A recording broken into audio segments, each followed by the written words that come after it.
everyone. Welcome to episode 13 of the Pyramid Pod. With me here today, I have Zaid. Zaid. Yep. Zaid. Okay, why don't you start off by just giving a little introduction about yourself? Absolutely. Thank you for inviting me. I am a writer, competitive soccer player, and just generally curious mind. I think those three things sum me up quite well.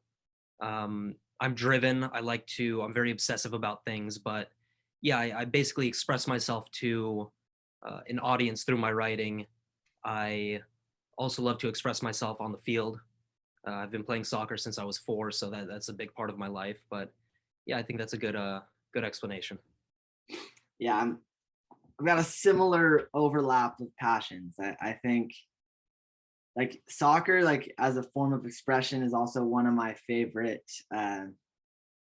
Honestly, just avenues of learning more about life and teamwork and personal development and discipline. I've learned definitely a lot through soccer as well, and also writing. Like I think it's a great way to discover more about yourself, just to put your ideas down, put your ideas out there.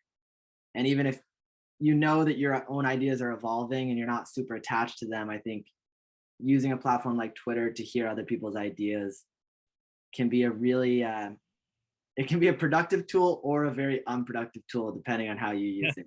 It's definitely a double-edged sword. But I mean, when you think about it, like with the writing side, you're basically training the mind, you're training your thought process, and also with the athletic, the soccer end of the spectrum, you're training your body. So you're getting the best of both worlds if you think about it, and it's really an amazing process because ideally you want to be very holistic about what you do, right? Yeah, I like that. The soccer for your body, writing for your mind. And I think there's definitely such an overlap between the mind and the body. Like I think it's almost hard to separate it because if you let your mind slip, if you let your own if you let yourself go mentally, like you will let yourself go physically. Yeah. Like you have to keep your mind sharp to stay in shape, to keep hitting the gym, to be consistent about playing a sport or anything. Like it takes a certain amount of mental discipline. And I think that's something I definitely learned from my pursuits in soccer. I played like pretty competitively up until college, and then I went more into just like intramurals and IFC and whatnot. But I'm looking to join a men's league here in San Diego. I just moved. Yeah. Did you ever have any aspiration of playing professionally? When I was really young. Really young, yeah. Like I did what's the program? ODP. I did ODP when I was living in Utah. So the Olympic Development Program. But that was when I was like, I think 12, 13. And then I remember the moment that I realized like I wasn't gonna go pro was I've always been a Liverpool fan. Yeah. And like one of my favorite players was Raheem Sterling. Definitely. And I remember like being 15 years old and like watching Raheem Sterling make his debut like as a 15-year-old as well, and realizing like that ship might have sailed for me. Like, Dude, I'll tell you what, like I've done a good bit of traveling for soccer because I've had the same aspiration ever since I was young. Like from the age of 4 all the way up to, I would say now, I really wanted professionally. And when you go overseas, you go to, like I've been to Costa Rica, I've been to England, Ireland, all for the game, and the level over there is absolutely insane. Like when you start to compare yourself to other players who have grown up in a much higher level environment, it's a red pill that needs to be swallowed. But it's fun because you get to learn, you get to grow, challenge yourself. So I'm definitely grateful for that process. yeah, I think that applies to like all aspects of life too. Like you want to be surrounded by people that are better than you in things that you want to improve in, like if you because you can be a big fish in a small pond and never really like challenge yourself or really push yourself to your limits. But I think if you Mhm. put yourself in those environments where you're playing with, yeah, players that have taken this seriously since they were like out of the womb basically and just have like Yeah. really lived the footballing lifestyle, you're going to improve in so many ways. And I saw you went to Costa Rica, right? hmm That was about I'd say 4 months ago. I'm not quite sure, but around that time. Nice, yeah. Costa Rica um, is one of my favorite places I've ever visited. Oh, it's stunning. It's beautiful. It is. There's so much biodiversity there that I can see myself like at some future point looping back and trying to like live in Costa Rica or buy land in Costa Rica. hmm Although I will say the weather there is pretty insane. Like 85 degrees, almost 90% humidity. That's one of the few times in my life like where I legitimately get sunburned. Mm. And I'm a big sun guy, so I stay out there as much as I can, but that is just some gnarly weather. Yeah, I have never worn sunscreen really in my life. I just Not a big supporter of sunscreen, especially with all the talk about it on our realm of Twitter. yeah, like I'll put a little zinc on my nose if I know I'm going to be out for a long time, but I tend to think that you don't want to like this is obviously just my opinion, but hmm like we as a species evolved on this planet with the sun for hmm thousands and thousands of years. Like I think there's something to be said for like when you start like really babying yourself kind of and like protecting yourself from the elements, I think you actually become weaker and more susceptible to sunburns. Yeah, Yep. 100%.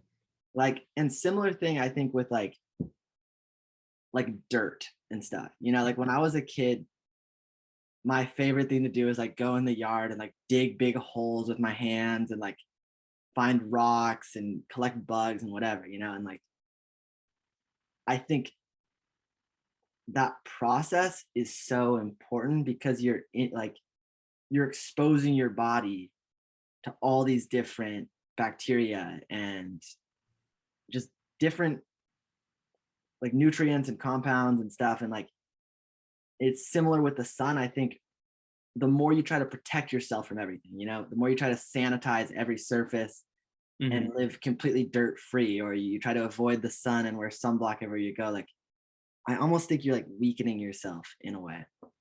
No, I definitely agree. It's I mean, I think it's a problem of modernity. Like we build up these cities and these structures and ecosystems that are very unnatural. And I think a lot of the demonization around more natural things like sun exposure or raw dairy is a good example, or dirt. Those are all people lose sight of the value in that because all they've grown up in is a very skewed version of reality, like a very modern landscape. Yeah. I think people need to, that's what I like about our corner of Twitter, is that we're starting to bring back all these common sense solutions that we've grown up with or that we evolved with for millions of years. And it's also frustrating to like speak to the average normie. Of course we have the normie meme, but most people have no clue about this stuff. They're completely clueless, and when you bring it up to them, they try to defend it even though they don't necessarily know what they're talking about. I agree. And I think it is a symptom of modernity, you know, where like we as a species, you know, like on the like on a DNA genetic level, like we are not that different from when Mm-hmm. we were tribal hunter gatherers, you know, living Yeah. off the land.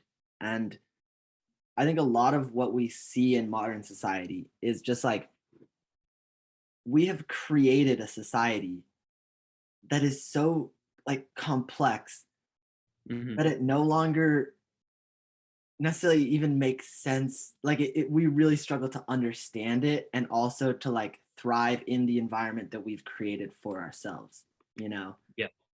Because I think you'd agree with this. I don't think modern man or any like age of man is meant to spend 10 hours of his day in an enclosed rectangular room. Like I think there's Yeah. something that's like inherently soul sucking about that. And I think in our pursuit of technology and advancement and progress, like we often lose touch with our roots, with our ancestry. And I think when we lose touch with that, we don't know who we are. And that's when we're really susceptible to programming, where Mm. like if you live in this box, you live in the box, you don't get out of the box, you get all of your news from a different box, the TV box, they tell you what to believe. Like you truly are just living inside of a box on multiple levels. And I It think, it's wild to think about because like I mean for a lot of people now I'm not disparaging people for having a 9 to 5 and working an office job. But a cubicle is essentially a prison if you think about it from an evolutionary perspective. And I mean, you could see this example through wild animals who have been put in a zoo. Like they start to go crazy. They literally become insane. They start pacing. They start going against like their natural rhythms or instincts.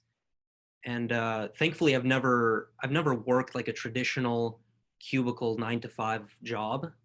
I've always tried to find solutions around that because like I mean freedom for example is my most important value, so I have to be on the move. I have to um, experience new things. I get very bored with the mundane routine, mhm. and I think that's a big problem that people need to confront, especially now, which I think the majority of people have like it's come to light to their minds because of the whole COVID situation, the pandemic. Yeah. Yeah, I think we're definitely on the same page in terms of how like I regard my own freedom. Like for me, like my freedom and my energy, like that's my priority, Mm. and and I think that's what drew me into entrepreneurship is Mm. like I don't like I'm not as concerned with money as I am with autonomy over myself, Yeah. and so like I got an engineering degree and could have gone that route, of like guaranteed income, good pay, like working my way up the corporate ladder, running calculations, and like I just had to be honest with myself at one point and just recognize that that's not really what's going to fulfill me um, on the soul level. Whereas Mm. being able to set my own like schedule completely, not set an alarm clock is big for me. Never set an alarm clock. Yeah. And it doesn't mean I sleep in. It just means I wake up when I wake up. And that's something that I know matters to me. And so I think, and also with the way that I run my business, so much of it is e-commerce where I don't actually have to handle the merchandise. Hmm. And then I also sell like the pyramids that I make myself. Like I've got one with me right here. Oh, those are And super cool. yeah, thank you. And those like I can pack my entire booth and all my pyramids into my car. Mhm. So like after this meeting, actually, I'm driving up to LA for the weekend. I'm gonna spend like 2 days selling at Santa Monica Pier, and then I'm gonna come back down to San Diego. And I really like being in touch with the nomad in me, like Yeah. just the full freedom to go up and down the coast, sell where I want to It's sell. priceless, man. And those types of things, those experiences, like they transcend any price tag. And I think that's something I've been thinking about more often. Is like taking my mind more off of. Of course, you want to make money. You want to have a good living, and you want to combine your career with your calling. But at the same time, I'm focusing more on the intangibles, so to speak, the things that don't come with a price tag. Yeah, I think um, for me, like I kind of hit that realization like junior year of college was like Hmm. I just had this this like deep like sense that if I focus on the intangible, on how I want my life to feel, how the freedom I want to create, to move, the ways I want to express myself on my platform, like if I focus on that, everything else will figure itself out. Yeah. Like I don't need to be fixated on money to manifest money. I'm more effective when I'm focused on like my own expression, my own evolution as a person, the development of my mind and caring for myself, and the more I focus on that, I find the more success I actually have in the business. Whereas in the past, there have been times where I felt like maybe I was forcing it or like I was like make money, I was trying to like force it to be something. And kind of by letting go, it actually yeah, it became more successful in that energy. Hmm. I'm curious. I so I've always had like I think every child grows up with innate curiosity, but I think I really started to blossom around 17, 18. Do you have like a specific age where you went through something specific that really guided you towards the type of person you are now? So I think I have like two answers to that. Because I think honestly, I can say that like a lot of my curiosity, like I associate curiosity with like my inner child. Like I think we all have a connection with our own inner child. And for me, like when I was 6, 7, 8 years old, I was camping like every other weekend, and Mhm. I was reading, like I would read a chapter book a week. I was just a bookworm, and I would collect fossils and feathers and rocks and crystals, and like I was just so in touch with that innate curiosity. And then I found that I lost touch with it through the education system actually. Like Yeah. I I had much less free time to pursue the things that actually excited me. And all of a sudden I was like taking AP courses in college classes, like just just trying to stay afloat in the system, and so then I had like a like my next breakthrough of like really giving into my own curiosity came, I would say, sophomore, junior year of college. Mhm. Um, and I would say it was aided in part by a psychedelic experience.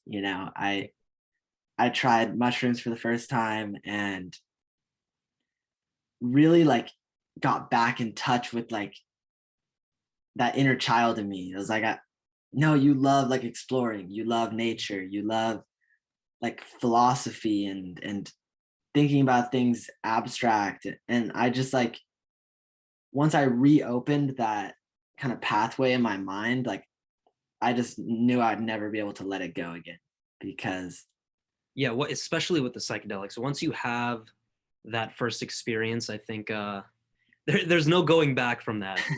The veil is completely gone. Um, what was I going to mention? I think yeah, the tricky thing is with the whole curiosity thing and losing touch with the inner child is that it sneaks up on you.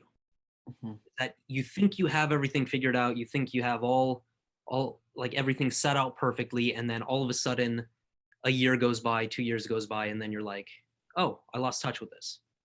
Mhm. And then I think that awareness goes a long way in terms of trying to rediscover it. Uh, and yeah, I've definitely gone through processes or through times where I've lost it, got back in touch with it, lost it, got back in. I think it's a cycle. It's a general cycle. It definitely is. And I think for me it's a guide, like Mhm.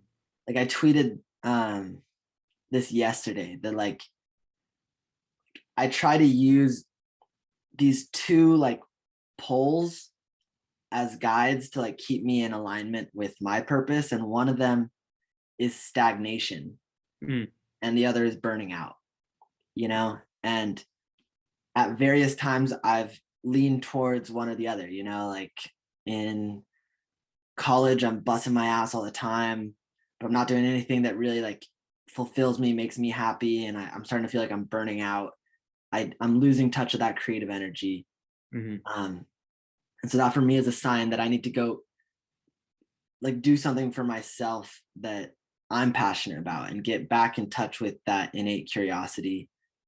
And then on the other end of the spectrum is stagnation, where you just get a little bit too comfortable and again you lose touch with that curiosity. Hmm. So I think curiosity is a great way to push yourself to expand your own mind. Like the mind never gets tired of learning. It honestly it loves to grab new concepts and read new books and unlearn. Like that's something that I'd say a lot of people don't understand as well, is this process for me is more about unlearning, or at least as much about unlearning as it is about learning, Yeah. because I'm trying to get like back in touch with the true unprogrammed essence of who I am, and remember what that is. Hmm. And I think the process of doing that and discovering yourself is as much about unlearning all the shit that people told you you are, what the school says you are. It's about letting some of that go to discover who you are. Big time. It's funny that you brought it up because I was having a conversation with one of my coaches, I think 2 weeks ago, and just to bring it back into the soccer realm, it's like he talks about he told me about how a lot of players, they train the wrong way of doing the specific skill, and I think that applies to life in general. It's like you get caught up into getting into this, you build patterns around it, but they're not necessarily the best patterns. And so, in order to take a forward, in order to take a step forward, you have to unlearn all that other shit, as you mentioned, and take maybe one, two, or three steps back. Mm. And I think that's a difficult thing for the ego to swallow, especially if you've built this entire worldview and attachment to something specific, like for me, soccer in my case. Yeah. Yeah, I definitely experienced that with engineering. Because like if you're like I was 3 years deep into a degree, and like there's parental pressure, there's societal pressure, like there's peer pressure that everyone's like, okay, you're on this path, you know, Mhm. like to become an engineer. You've already taken X amount of steps down that road. Yeah. And you're right. Like for me to really come back into alignment with my purpose and what I want to do and the life I want to live, like I did have to take many steps back, and like go through a healthy amount of existential crisis to like reorient myself and refocus my energy where I want, where I'm passionate about, like what, like another guide for me of like I'm in my purpose, I'm doing what I want to be doing is really simple. It's like, is it fun? Like Fun. Yeah. 100%. it sounds corny, but like I guarantee when you're playing soccer, like that's some of the most fun you have all year, all your whole life. It's those moments on the soccer field where you have that in like that cutting through ball or that clinical finish or whatever. Like Mhm. those moments, like where you get that clarity of like this is what I'm meant to be doing. Like I just try to like be very aware within myself of when I experience that, and then remember like, okay, this awakens something inside of me that I want to be more in touch with. So I keep putting my energy into that. Mm. And to the concept of fun, I think a lot of people don't understand that you can have a lot of fun while also like working hard, going through, because I mean soccer's fun for me, but it's hard work. It's painful at times and it sucks. You get injured, you get tackled the wrong way, you have to deal with all sorts of other shit. So I think people need to adjust their definition of fun. It's not this idea that you can just coast through life and not go through any adversity, when in reality the most fun is found in the adversity. It's found in the chase when you get knocked down. Um, so I think that's very important for people to understand. It's something I learned over the course of my life, that's for sure. And I think you're spot on in terms of like the balance between fun and discipline is really interesting to me, because the like there's levels of fun, right? Like some people would consider watching a show on Netflix fun, you know? Mhm. And like I have my own guilty pleasure shows that I watch at the end of the day when I've earned it, and Yeah. I'll like sit down and like a couch potato and watch Netflix. Like I'm not above that. Mhm.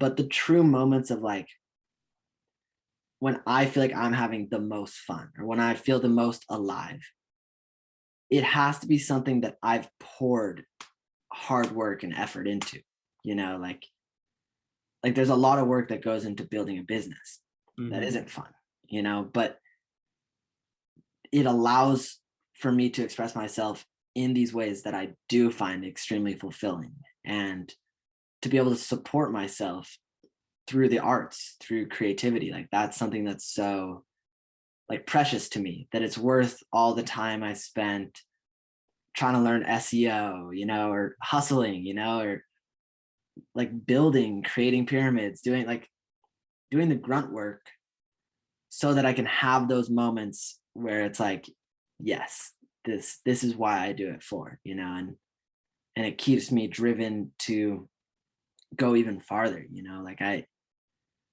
honestly like am almost like delusional levels of um self-belief in what I can accomplish. Like Which I I think just is something, it's a prerequisite. You need that. You definitely need that. yes, like because if I didn't have that, like I had 100 opportunities to quit, you Mhm. know, and not and like this is another thing that I just want to say to anyone who's considering like starting a new journey, you know, or pursuing their passion or starting a business. Like not everyone is gonna see your vision. In fact, like I'd almost say the less people that understand and see your vision, the better, because that means you're onto something. You know, Mhm. like if you can clearly see like where you want to take something or what you want to create, and other people don't understand it or can't grasp it, like don't let that discourage you. Let that inspire you. Let that be like, okay, well, I'm gonna fucking show them then. You know, I'm gonna like they'll get it when I make it, you know, and that's kind of the mentality that I locked in on for the last 2 years. And I'm still there, you know, like I want to just yeah, I want to be a multi millionaire with land that I can like let people live on in communities, and I want to build out resorts, and I want to do it all, you know, and I think that drive of like always allowing myself to be excited by new ideas and like pursuing that passion and not lose touch with that, and not let other people like bring me down into what their idea of realistic is. Like I love being in that space. Yeah, man. Because I mean, like, why else are you here? Why else are you having this experience of life? Like, your duty is not to follow in the same footsteps as your mom, dad, or like, it's. I mean, we talk about incarnations, right? This is a unique experience, a unique incarnation for you to do something new according to your personality and your ambitions. It's not for you to repeat the cycle of other people's lives.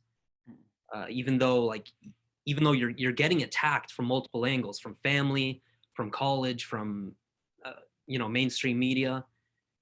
So I think it's valuable to focus on what you want specifically, even if it sounds crazy to other people, Yeah, especially when it sounds crazy to other people. especially.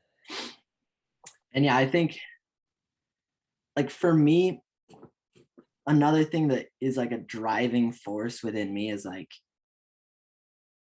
I believe one of the reasons that we are here is to inspire our fellow humans, our brethren, our sisters. Like we show up to inspire them, you Mhm. know, and to convince them to show them that they're capable of anything, you know, and to inspire people to forget their own limitations.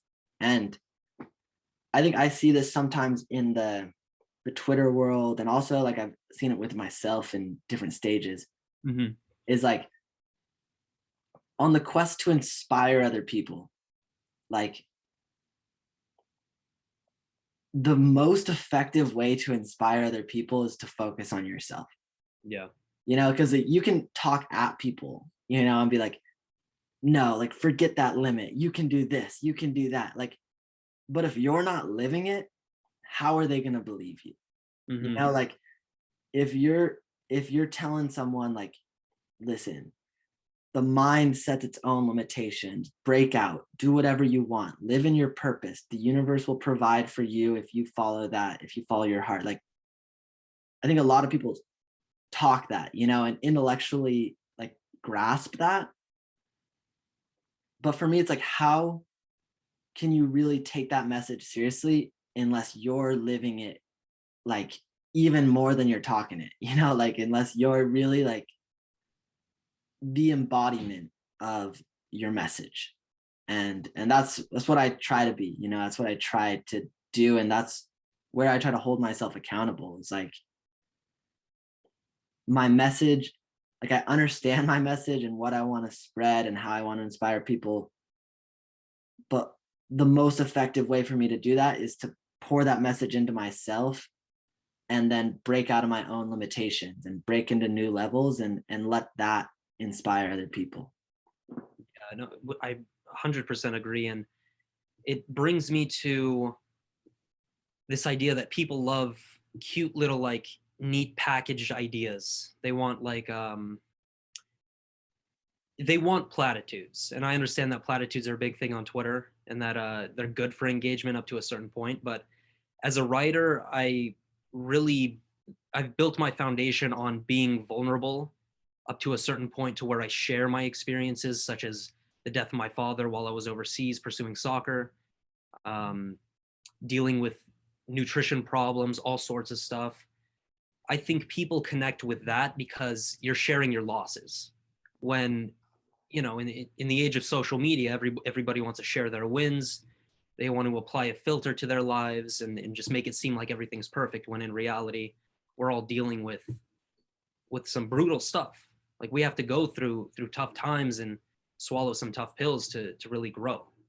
And I think that people need more of that message. They don't need the cute platitudes, although there's some, it has its time and place, but they really need hard truths based off of other people's experiences. Definitely, definitely, dude. And because I think it can almost be destructive to like to a to to to filter those hard losses out Hmm. of like the way you present yourself, Yes. because if ever like, and I agree, everyone's gone through, you know on a spectrum, not everyone's dealt with equal hardships for sure, but we're all dealing with shit, Yeah. that's the way it is. And I think when you don't acknowledge that you're going through shit, or that you've been through shit, or that you've had horrible days or days where you want to give up, like when you disregard that, then all of a sudden, like, you're cutting out the majority of the people Hmm. that you could be inspiring because they can no longer relate to you. Yeah. Like, people don't want, like, okay, they're like, okay, it's awesome that you're able to do this, and like, yes, like I think it's really cool, but I can't do that because I am dealing with this and this. Hmm. But if you are inspiring people and still like, and I'm put up with this, and I overcame this, and I dealt with this, and I'm still dealing with this, then all of a sudden like it's more real, because then someone in a similar situation, who's trying to overcome a similar battle, they can look to you and be like, that person found the strength to continue forward, and if they can do it, I can do it, and that is, I think, is more powerful than, yes, the really corny, high engagement, follow your bliss, like ideas. Yeah. Because I mean, in reality, that's the easy stuff to share. Anybody can write a tweet or write a blog article about following your bliss, for example. But I think it takes a mature and wise mind to really share those brutal losses, because you know only a handful of people want to talk about those things, want to talk about the trauma that they've experienced or what they've had to do in order to overcome their struggle.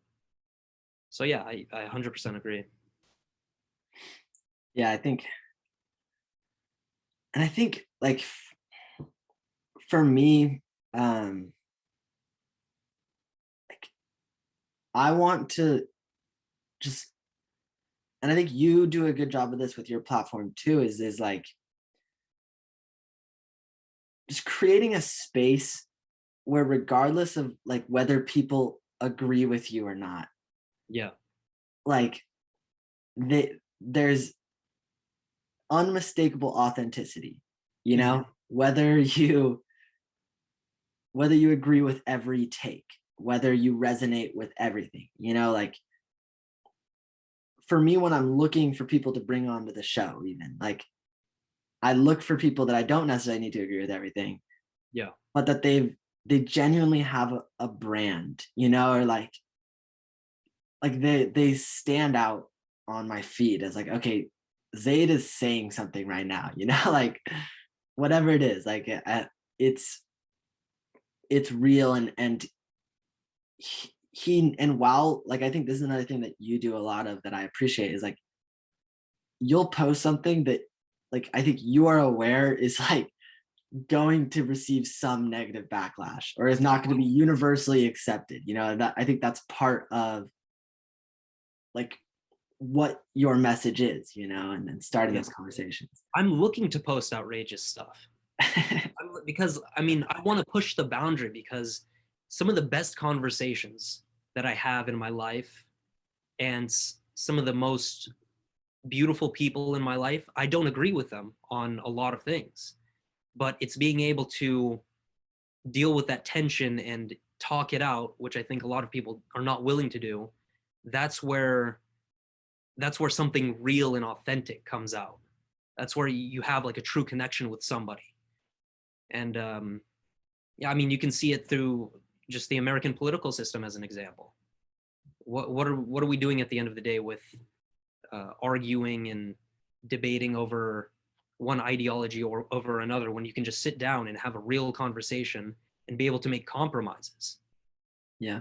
be able to try to come up with solutions for the greater good.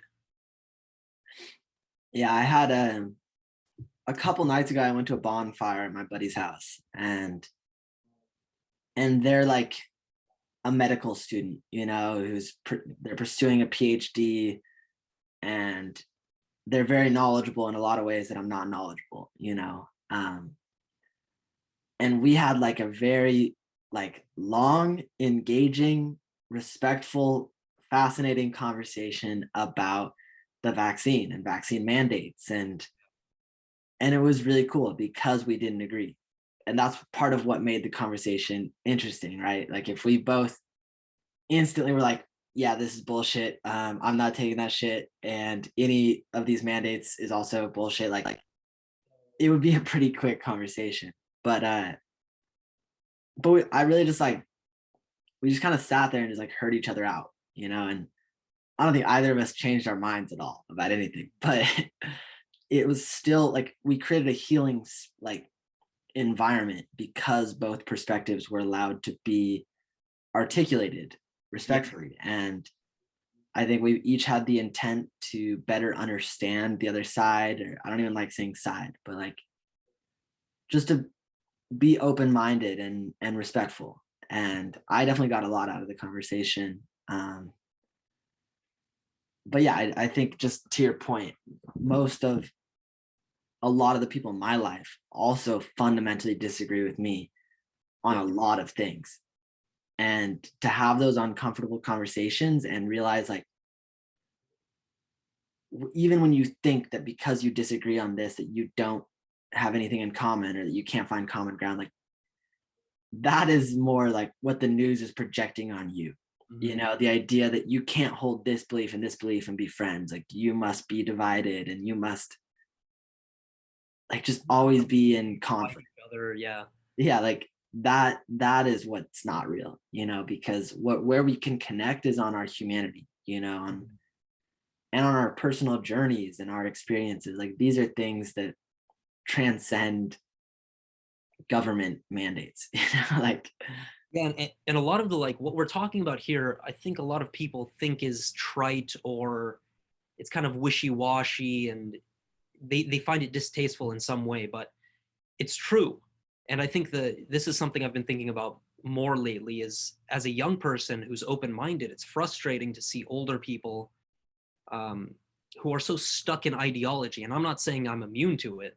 I definitely go through my periods where I hold on rigidly to an idea, but I think the awareness goes a long way, and it's like I said, it's frustrating to see older people who should have that basic life skill already trained, um, not following through with that and essentially making the world a worse place.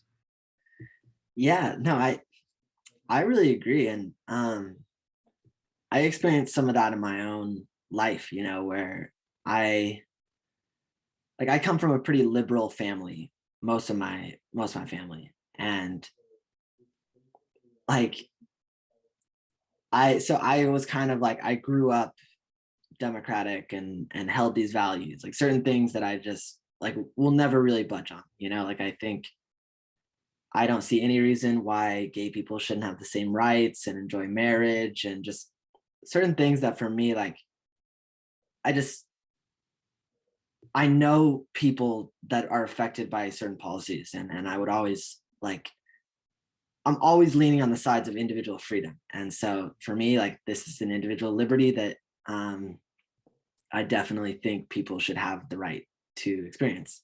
Yeah. Um but then when I kind of got more into like my own self-discovery and some more nuanced beliefs I have, you know, and my own like just skept skepticism towards some of the liberal ideology and questioning certain things and wonder like trying to define what progress means for me on a societal basis and where we should be going, you know, ask myself all these questions. And then I definitely hit a wall where like a segment of my family Hmm.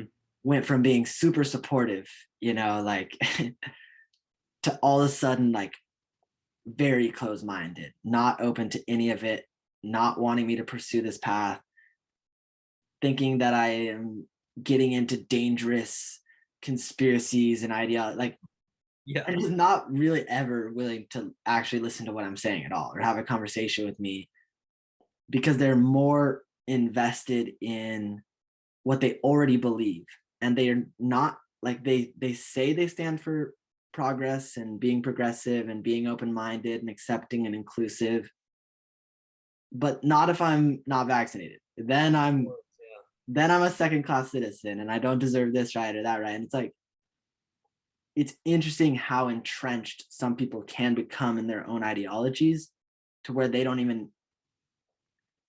can't even see within themselves that they've built up all of these biases and yeah, I think that's definitely interesting and I agree that I've experienced that with older generations. Yeah. I'm curious, how have you like dealt with that? Do you have any specific strategies that you like go through or like a general thought process of how to deal with that in terms of your family specifically? Yeah, so I mean, um one rule that I hold myself to um pretty religiously is like to not apologize for things that you're not sorry about. Definitely. So that's one thing. It's like um I'm not gonna say I'm sorry for expressing myself, you know. Mm, Um and I don't think that saying sorry for expressing myself would solve anything. I don't think it would bring us closer together. I don't think we'd find common ground. But for me, which has been interesting, is I really do just try to take the high ground, where it's like, I'm actually like, I'm not going to treat you any differently because of our political differences, mhm, you know? Um, I'm not going to think any less of you. You're not going to notice anything in the way that I carry myself around you that indicates that I now have a sense of superiority or that I think that you're ignorant or lost. Like, I'm going to avoid that.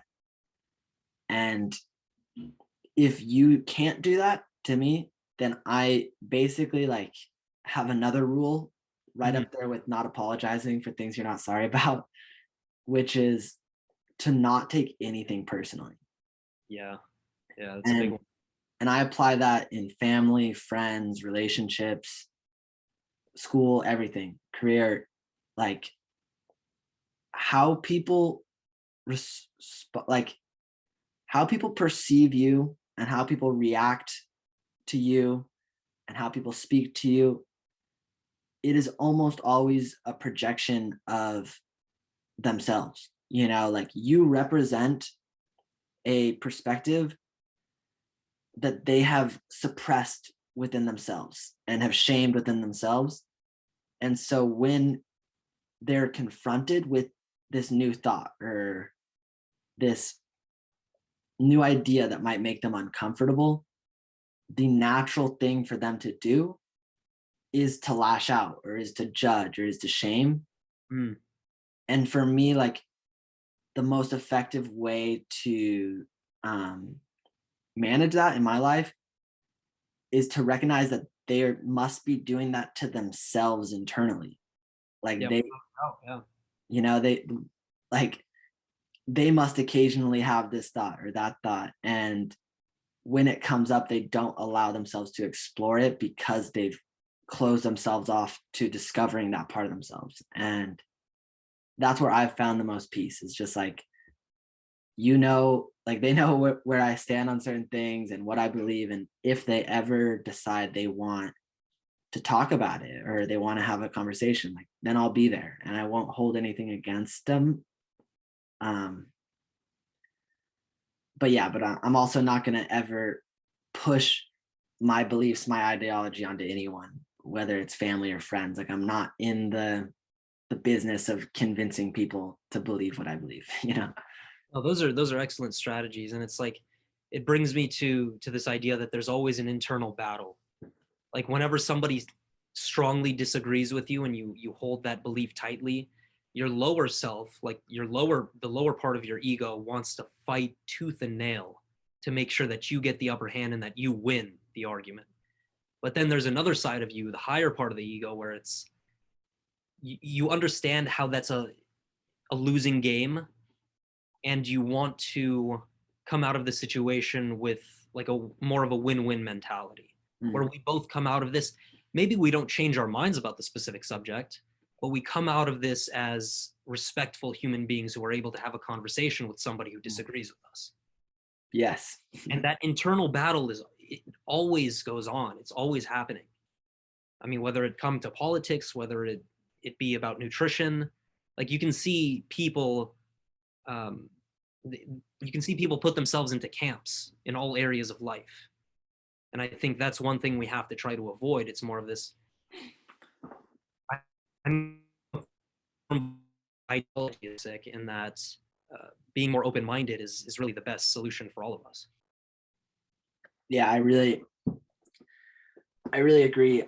Especially about like being in camps, Mm, because this is also something that like I think we genetically um as like tribal beings, like we take comfort in like community, And I think there's beauty in that, like I've found a lot of belonging and strength that I draw from a sense of community that I've built around myself.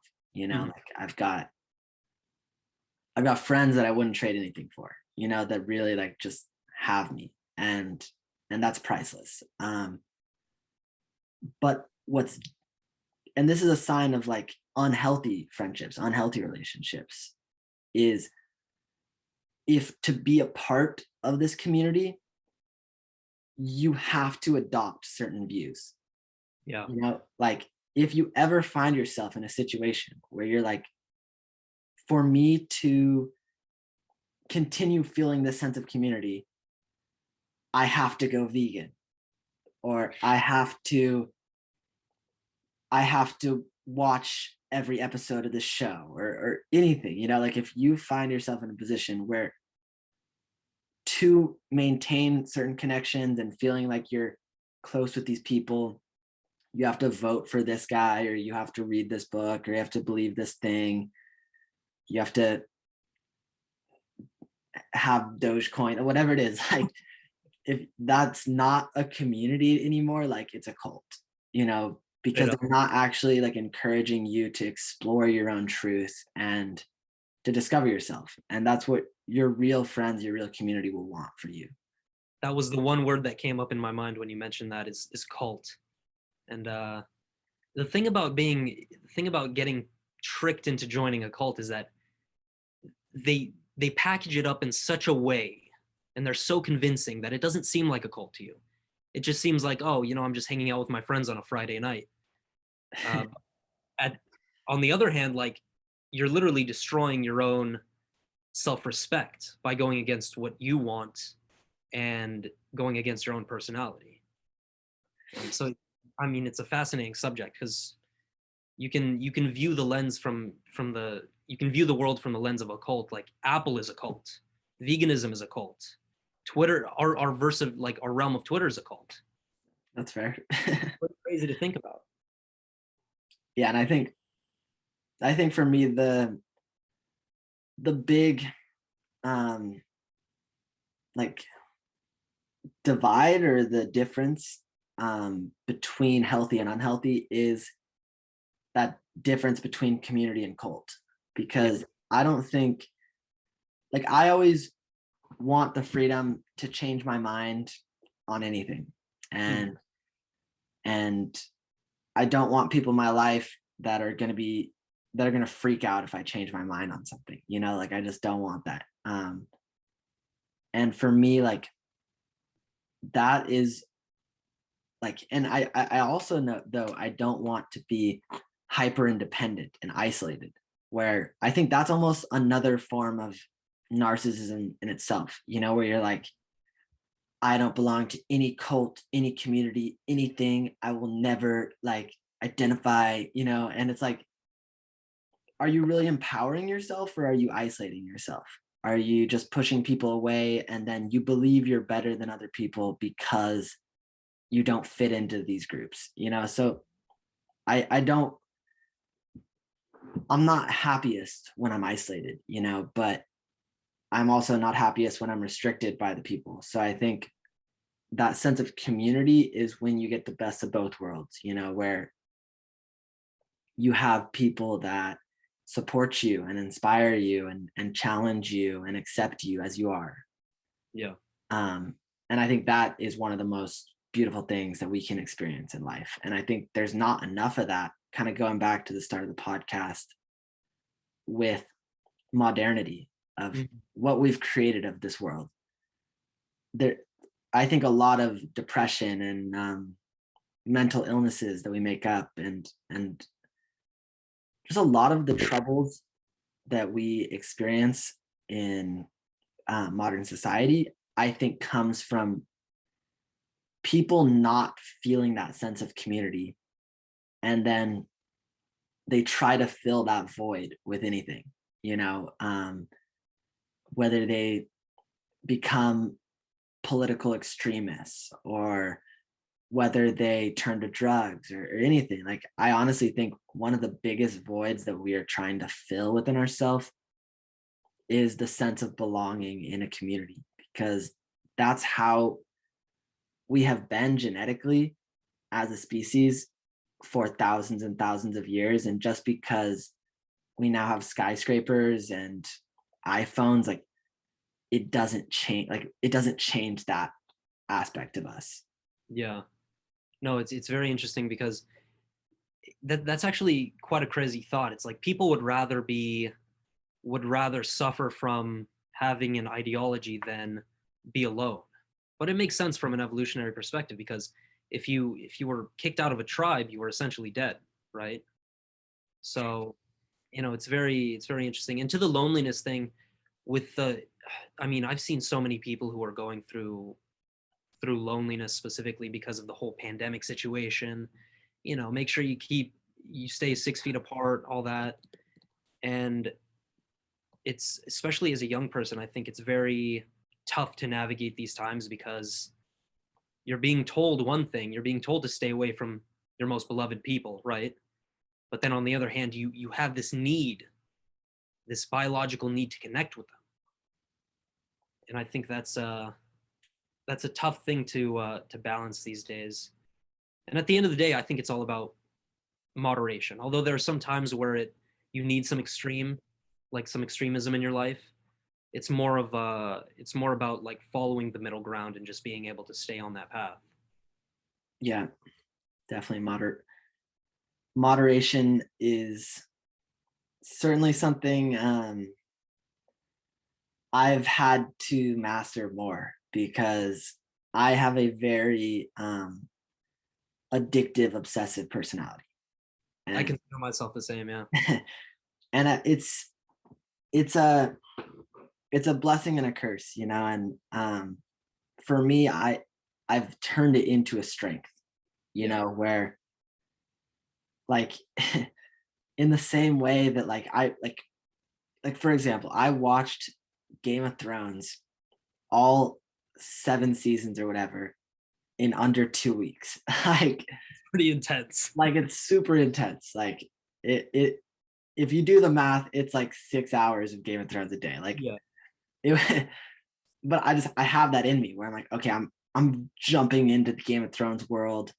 I It's the middle of summer. I have nothing to do. I will smoke weed and watch Game of Thrones for 6 hours a day and then make meals, and that's it. Yeah. And like I know that I have that in me.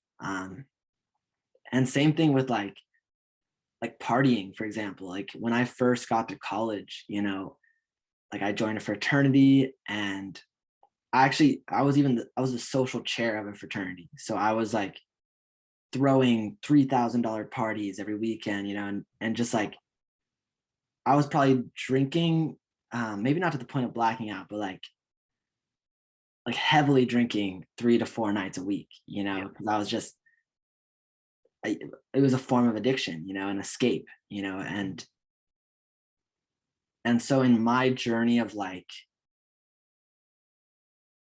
becoming a better version of myself and kind of getting my life together, like I've learned to channel that constructively, where now like I can be obsessive about the business, like I can sit down and spend 10 hours building out a new website, um because like it's it's fulfilling, but I'm Mhm. still tapping into that part of me that like I can obsess over something until it's done. Like I can harness that into creativity and like production, instead of like leaning into my vices, and letting myself just be too indulgent and addicted in that sense. Yeah, I mean, you you hear this common trope from people, which is like you have to change your personality in order to evolve. And while I agree with that to some point, I think you really need to play the game of life through your personality. So with the whole obsessive, like addictive thing, that's I 100% agree. That's literally what I do. It's more so about the intent. It's like, would I rather channel this into something that's destructive or channel this into something that's constructive? And for me, it's all about soccer. It's all about health, learning as much as I can, the podcast.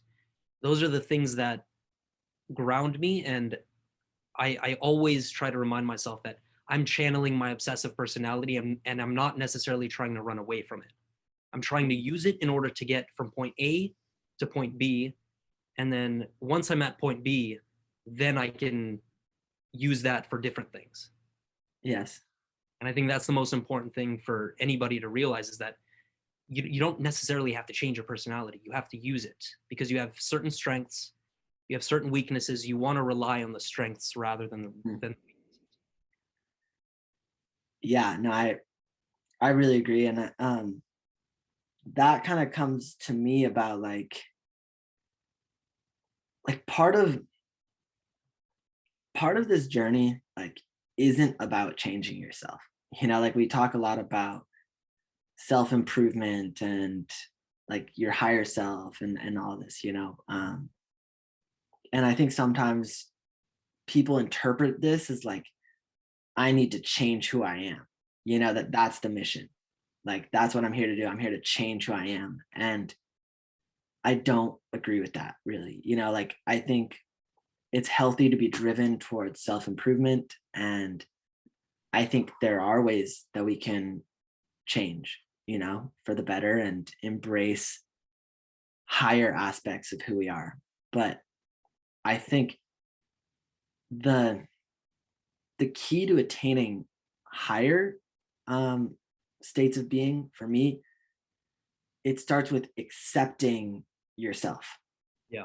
Like because as long as you're living in some type of self-denial, like you're not going to go far because you're just going to keep running into whatever you're denying. Yeah. And so I think if you want to change and you want to improve in XYZ, like step one might really be like accepting exactly who you are right now and embracing that, and then saying like, how can the person I am right now, how can I use my strengths to take me to a place where I want to be in the future, to build a better life for myself that's going to push me and challenge me to grow even more. That has to be step one, because I mean, if you don't know you have a problem, how else are you going to transcend it? If an alcoholic doesn't understand that they're extremely attached to alcohol, then how are they going to move past that? It's impossible if you're not willing to admit that first step. If you're not willing to admit to yourself that you're messing up in XYZ, and you need to find solutions to get over that. Yeah. Yeah, dude, I thoroughly agree. And I think honestly, is there any other questions you want to ask on the podcast, or any message that you want to get out before we wrap this thing up? I'm very curious about your whole journey with entrepreneurship. Now, what's like, I'd say, what's the biggest thing that you've learned so far on this unique path of yours? Yeah, that's a great question. Because I'm always trying to figure out, like, I'm always trying to learn from people. So anything that I can get, anything that I can take that's valuable, I will absolutely swallow it up. Okay, so I think the first thing that I learned is kind of what I touched on a little bit earlier in the podcast about like not being discouraged by other people not being able to grasp your vision. You Yeah. know, like that's really fundamental to me, because if you're easily discouraged by the fact that um like non-creative people can't understand what you're trying to create, like Yeah. you're gonna be really frustrated and not be able to do much. Mhm. And then honestly, one thing like that I think doesn't just apply to entrepreneurship, but also definitely has helped me in my journey is like let people help you.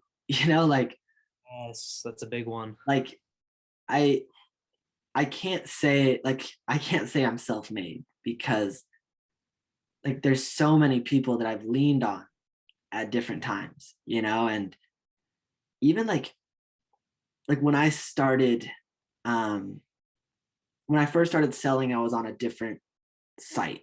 I was selling on GoDaddy, and I was shipping things out myself and ordering the products from other vendors, and it was just a little sloppy. And one of my friends that I was living with, like, he understood Shopify really well, and he kind of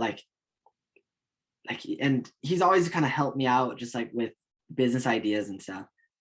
But one day he just built out the start of my Shopify. Like he just because I think it costs like $10 to start. Yeah. And he could tell like that this was the direction I should go in, and that I should build it on this platform. And he had kind of like suggested it, and I'd been like, yeah, like I kind of got this other thing going though. And then one day he just took the initiative and like just barely started building the site. And then I took that and ran, and had way more success on this new platform that he had set me up on. And there's just like, that's just one example, but along the way, like I've had so many people offer to help, and in all sorts of different ways, whether it's just retweeting my stuff on their page, or helping me do video editing and get a YouTube going, or coming onto my podcast. Like, Yeah. there, like when you're doing something that you believe in, like you will naturally attract people that want to assist you and also believe in what you're doing. Hmm. And one of the greatest things, like talents I think you can have as an entrepreneur, is being open to receiving, and then I always remember, obviously, everyone that's ever helped me, and I always try to give back however I can. But yeah, I think that's a really powerful thing I've learned in entrepreneurship too, is just like to be open to people coming into your life and assisting you, and letting go a little bit, and allowing yourself to receive help. Um, No, and that's what it's about, man. And honestly, I think a big part of our there's a big part of ourselves that just wants to like sabotage the process. yeah, More like you said, letting go and just allowing people to help you. It's not it doesn't mean you're weak in any respect, or that you're bad in any way. It's a part of the process. Everybody needs help. The most successful people on the planet have gotten massive amounts of help throughout their lives.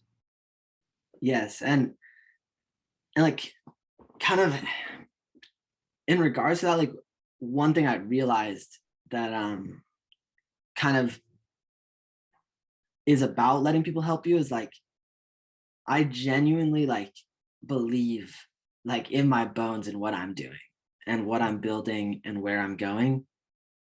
And part of believing in it is like this thing that I'm building, this company I'm building, it's like it's now bigger than me.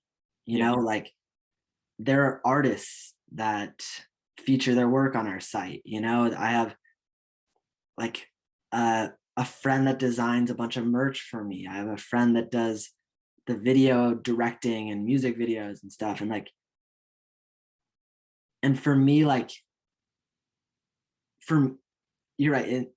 For me to not sabotage the natural growth of this company, Hmm. part of that is accepting that like that the company is greater than my role in the company, and for me to really play to my strengths and do what's best for the company, it's about like taking in feedback from other contributing members of the company, and and letting go of like my rigid ideas of how things are supposed to be, like the more you try to like restrict creativity and limit yourself and limit the people that are working with you, like you're just suppressing the natural growth that wants to occur. And so yeah, I think letting go and letting people okay, and this is another thing Mhm. that I really believe that I think you can tie into management or friendships or relationships, anything. It's like I like set like the people that I work with, I like setting them up for situations where their success is in their own control. Yeah. Like I don't like micromanaging because I don't like being micromanaged, you know? Like I think it restricts me creatively. And so if I want to get the best of the people that I work with, then like I just want to hand them projects Mhm. and say run with it. You know, like do your best, like inspire me, like inspire yourself, push yourself. This is an opportunity for you to help the company and also like help yourself in the process and increase your role in the company and get paid for this if you do this, you know, and if yeah, it's just setting people up for situations where they can within their own control like bring a vision to life that fits Mhm. within a grander vision, I think is a very powerful skill. Yeah. I definitely resonate with that, man. It's more so like you get a helping hand from somebody else, then you give it to somebody else as just being a good person. You naturally want to give that to another person, and then, but you don't want to do it to the point where you enable them, where you basically give them a crutch to lean on. So I 100% agree with that. I love it. Definitely, dude. I'll ask you the same question, but about your journey through soccer, you know, and also the 2 a.m. podcast. Just what have you learned the most through your like career as a player and also a writer and just your own self development? What have been some of the standout things that you would like to pass on to the viewer? Mm. I just have one, and I think by far this is the most important one, and that is sheer brutal consistency. Mm, Because I mean, throughout soccer, I can't tell you how many times where I felt like I wanted to quit. The same has applied to writing, the same has applied to the podcast. It's I think if you're able to weather the storm and you're able to ride that roller coaster and just go through the bad moments, experience the low lows and the high highs, that's all that matters. At the end of the day, you'll win. If you're just absolutely brutally consistent about the process and you're like, I will do this until basically I will do this until the day I die. And through that, I think you will be a better person. I really agree. I think honestly, brutal consistency is a great place to call it for today. But yeah, thanks so much for coming on, man. I thoroughly enjoyed this and got a lot out of this conversation. It was a great conversation, man. I love it. All right, awesome. Later, Zaid. Thanks so much for coming on, brother. All right, my man. You have a good one, yeah?